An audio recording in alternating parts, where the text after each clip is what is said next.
सच्चाई तो ये है कि भारतीय जनता पार्टी और सीटें भी हार जाती है उत्तर प्रदेश में।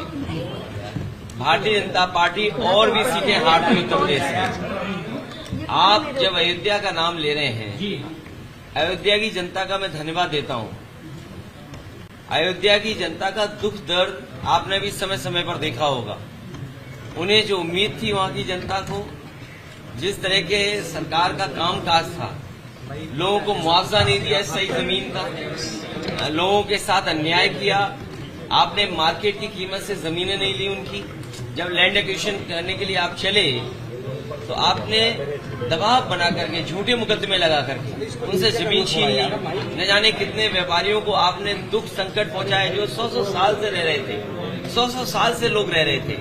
ऐसे भी परिवार हैं जो अपनी गाय भैंस के साथ, जानवरों के साथ 100 साल से रह रहे थे, आपने उन्हें उजाड़ दिया। आप किसी पुण्य काम के लिए आप गरीबों को उजाड़ रहे हैं। तो इसीलिए मैं समझता हूं अयोध्या और आसपास की जनता ने भारतीय जनता पार्टी के खिलाफ मतदान किया।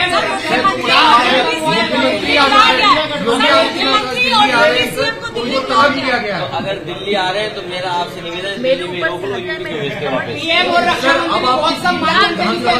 मुझसे कौन चुनाव लड़ेगा?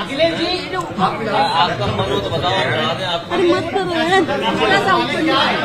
अभी कोई स्थिति आप देखते हैं इंडिया गठबंधन की? मैंने आपसे कहा कि खुश करने से सरकारें बन रही हैं, तो कोई खुश और भी कर सकता अभी उम्मीद बाकी है। लोकतंत्र में और गिनती जब होती है तो आस उम्मीद कभी खत्म नहीं होनी चाहिए। आस हमेशा बनी रहनी चाहिए, उम्मीद हमेशा रहनी चाहिए। पार्लियामेंट में रणनीति क्या रहेगी आपकी? पार्लियामेंट की रणनीति क्या डिस्कशन कर रही है? अभी बता दें आपको। बिल्कुल सर, अभी तक उत्तर प्रदेश में हार की जिम्मेदारी भारतीय जनता पार्टी में से किसी ने नहीं लिया है। मैं एक बार फिर अपने मीडिया कर्मियों का धन्यवाद देता हूं, क्योंकि जो मैं लगातार कहता था कि मंत्रिमंडल बदल जाए, मीडिया मंडल बदल जाए, कुछ चीजें नहीं बदल पाई हैं। अखिलेश जी जैन जी से बातचीत करेंगे आपको जरूरत पड़ी तो। नौकरी का सवाल पे क्या देखते हैं? मैं समझता हूँ अग्निवीर व्यवस्था तुरंत खत्म होनी चाहिए। सरकार को स्वीकार करना चाहिए कि उनकी गलती है कि उन्हें अग्निवीर जैसी व्यवस्था नहीं लानी चाहिए। और न केवल अग्निवीर व्यवस्था खत्म होनी चाहिए, बल्कि बहुत से नौजवान जिनको रोजगार नहीं मिल पाया, फौज में जाना चाहते थे, उन्हें उम्र की छूट भी देनी चाहिए।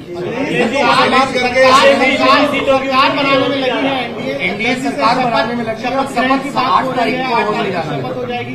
7 तारीख को राष्ट्रपति ने समय भी दिया। तो अच्छी बात है, वो तो गिनती है। गिनती जिसके पास होगी, राष्ट्रपति उसी को शपथ पे बुलाएंगे, फिर गिनती बदल जाएगी, फिर कोई और शपथ देगा। ये क्या बात है? तो शपथ चलती रहती है। आप क्या कहेंगे? खरगे जी ने कहा बोल दिया भाई हमें बचाओ।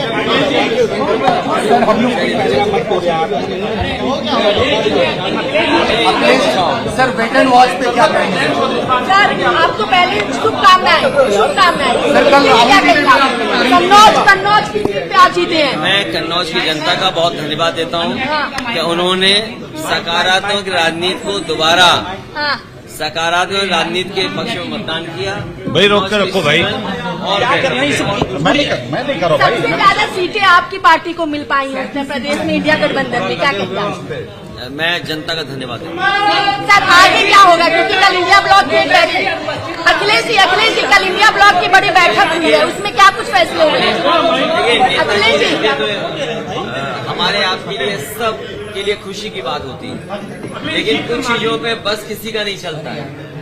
लेकिन जहाँ कहीं भी नेताजी रहे होंगे या होंगे, उन्हें अच्छा लग रहा होगा कि समाजवादियों ने आज उत्तर प्रदेश में बहुत सीटें जीती। अरे हट जाओ।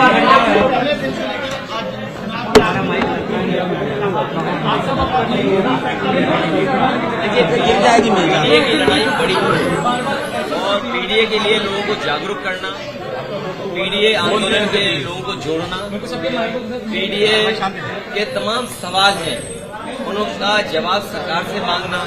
मान लीजिए सबसे प्रतिष्ठित यूनिवर्सिटी JNU है, क्या पीडीए परिवार वहाँ 15% से भी ज्यादा है?